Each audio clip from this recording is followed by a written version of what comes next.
بسم اللہ الرحمن الرحیم الحمدللہ والصلاة والسلام علی رسول اللہ اشہد ان لا الہ الا اللہ وحدہ لا شریک لہ واشہد ان محمدا عبدہ ورسولہ صلی اللہ علیہ وسلم۔ آج کا جو ہمارا سوال ہے وہ یہ ہے کہ روزے کا فدیہ کب اور کسے دینا چاہیے؟ کیا ایک ہی دن 30 بندوں کو کھانا کھلا کر 30 روزوں کا فدیہ ہو جائے گا؟ تو اس بارے میں اللہ رب العالمین کا فرمان سورۃ البقرہ کی آیت 184 میں موجود ہے، وَعَلَى الَّذِينَ يُطِيقُونَهُ فِدْيَةٌ طَعَامُ مِسْكِينٍ۔ وہ لوگ جو روزہ رکھنے کی طاقت نہیں رکھتے وہ ایک مسکین کو کھانا کھلائیں گے۔ شروع میں یہ حکم سب کے لیے تھا کہ جو لوگ طاقت رکھتے ہیں یا نہیں رکھتے ہر بندہ کھانا کھلا سکتا ہے، لیکن پھر آہستہ آہستہ جو ہے وہ فرض کر دیا گیا روزہ، اور پھر کہا گیا کہ جو لوگ طاقت نہیں رکھتے وہ اب کھانا کھلائیں گے۔ مثال کے طور پر کوئی بوڑھا شخص ہے، روزہ نہیں رکھ سکتا، کوئی دائمی مریض ہے، شوگر اور کینسر کا مریض ہے، اللہ رب العالمین ہمیں ان بیماریوں سے بچا کر رکھے، لیکن کوئی اس طرح کے مرض ہوتے ہیں جو دائمی مرض ہیں، جو صحیح نہیں ہو رہے، تو اس صورت میں فدیہ ادا کرنا پڑتا ہے۔ تو اب کب اور کسے ادا کرنا ہے؟ تو کب کے بارے میں ہم بات کرتے ہیں، اس سے پہلے ہم کسے ادا کرنا ہے۔ تو اس آیت کریمہ میں اللہ رب العالمین ہمیں یہ بات بتا رہے ہیں کہ فدیۃ طعام مسکین، فدیہ دینا ہے ایک مسکین کو کھانا کھلانے کا۔ اب سوال یہ ہے کہ مسکین کون ہوتا ہے؟ صحیح بخاری میں 1489 نمبر روایت ہے، جس میں سیدنا ابو ہریرہ رضی اللہ تعالیٰ عنہ رسول اللہ صلی اللہ علیہ وسلم سے روایت کرتے ہوئے فرماتے ہیں کہ نبی مکرم صلی اللہ علیہ وسلم نے فرمایا، لیس المسکین الذی یطوف علی الناس ترده اللقمۃ واللقمتان والتمرۃ والتمرتان۔ مسکین وہ نہیں ہوتا جو لوگوں کے گھروں میں چکر لگائے، اس کو کہیں سے ایک لقمہ مل جاتا ہے، کہیں سے 2 لقمے مل جاتے ہیں، کہیں سے ایک کھجور مل جاتی ہے، کہیں سے 2 کھجور مل جاتے ہیں، تو بس ٹھیک ہے، اس کا گزارا ہو رہا ہے۔ مسکین یہ نہیں ہوتا، مسکین ہوتا ہے لیکن المسکین الذی لا تجد غنی یغنیہ۔ مسکین کے پاس اتنا مال نہیں ہوتا جو اس کو غنی کر دے، اس کے پاس اتنا خرچہ نہیں ہے جو پورا ہو سکے۔ اسی طریقے سے فرمایا ولا یفتن بہ فیتصدق علیہ، اس کے بارے میں کسی کو پتہ بھی نہیں چلتا کہ بھائی یہ مسکین ہے، وہ لوگوں سے سوال ہی نہیں کرتا، لوگوں کے سامنے اپنی ضرورتیں بیان ہی نہیں کر رہا کہ لوگ کم از کم اس پہ صدقہ کر دیں۔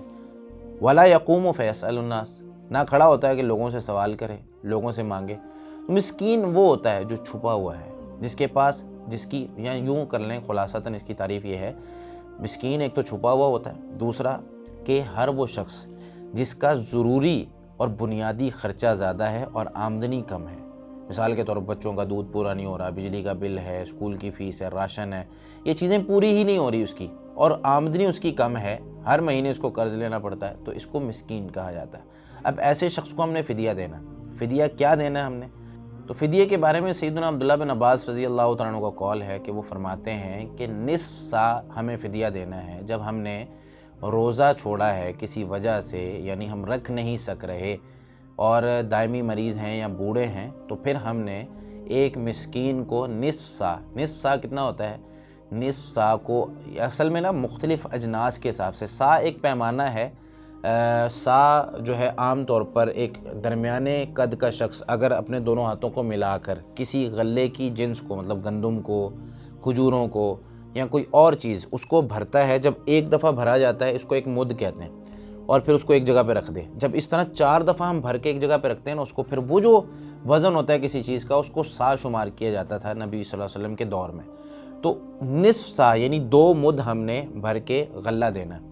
اب اس میں یہ بات بھی یاد رکھیں کہ ہم نے اگر اس کو ہم کلو کے حساب سے لیں تو مختلف اجناس کی مختلف کلو بنتے ہیں، اس کے آپ دیکھ لیں کھجوروں کا الگ بنے گا، مطلب تقریباً 1200 گرام یا 1300 گرام جو ہے وہ اس کا وزن بنتا ہے، کچھ علماء 1500 گرام بھی اس کا بناتے ہیں وزن۔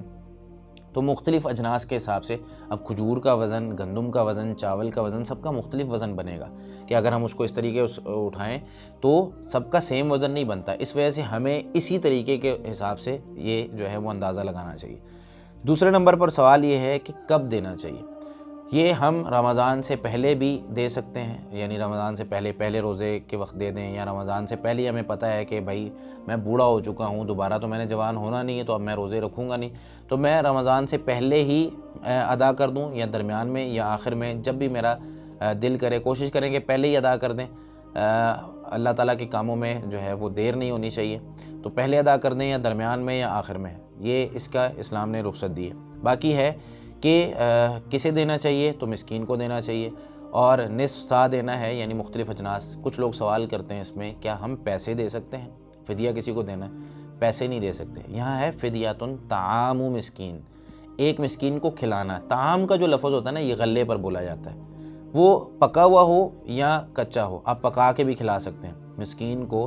ہمارے معاشرے میں ایک کانسیپٹ یہ چلتا ہے کہ سحری افطاری کروانی ہے، تو سحری افطاری یہ بھی ایک کانسیپٹ ٹھیک ہے، لیکن اسلام نے ہمیں سحری افطاری کروانے کا پابند نہیں کروایا. یا کچھ لوگ کہتے ہیں جی روزے رکھوانے ہیں، یہ روزے رکھوانے والا کانسیپٹ نہیں ہے. وہی جس کو روزے رکھوا رہے اس نے اپنے نہیں رکھنے، اس کے اوپر بھی تو فرض ہیں. تو آپ نے روزے رکھوانے نہیں ہیں، آپ نے اس کو کھانے کا انتظام کر دینا، چاہے سحری افطاری کا کر دیں، چاہے افطاری کا کر دیں، ایک ٹائم کا کر دیں. ایک مسکین کو ایک وقت کا کھانا کھلانا ہے یہ. تو اگر کوئی شخص، اگر ہم اسے پکا کر کھلانا چاہتے ہیں، جس طرح سیدنا انس بن مالک رضی اللہ تعالیٰ عنہ کے بارے میں آتا ہے، صحیح بخاری میں معلقاً روایت موجود ہے 4505 نمبر روایت سے پہلے. انس رضی اللہ تعالیٰ عنہ جب بوڑھے ہو گئے نا تو آخری 1 یا 2 سال وہ لوگوں کو، یعنی ہر مسکین کو اپنے روزے کے بدلے کھانا کھلاتے تھے. خبزاً و لحماً، کھانا پکاتے تھے، اس میں روٹی اور گوشت پکاتے تھے اور وہ مسکین کو کھلا دیا کرتے تھے اپنے ہر روزے کے بدلے. تو ہم پکا کر بھی کھلا سکتے ہیں اور کچا بھی. مثال کے طور پر ہم دال، چاول، گھی اور اس طرح کی چیزیں جو راشن ہیں، طعام ہیں، وہ لے کر دے دیں، مہینے بھر کا لے کر دے دیں، یا جتنے دنوں کا ہم یا مختلف لوگوں کو لے کر دے دیں. تو یہ طریقہ کار ہے. تو اس میں ہم ایک مسکین کو بھی دے سکتے ہیں پورے مہینے کا، یا ہم 30 مسکینوں کو اکٹھا بلا کر کھانا پکائیں اور ان کو اکٹھا کھلا دیں، یہ بھی درست ہے. اللہ رب العالمین ہمیں سمجھ کر عمل کرنے کی توفیق عطا فرمائے، اور جتنے لوگ مسلمان بیمار ہیں اللہ رب العالمین انہیں صحت کاملہ عاجلہ عطا فرمائے. جزاکم اللہ خیر.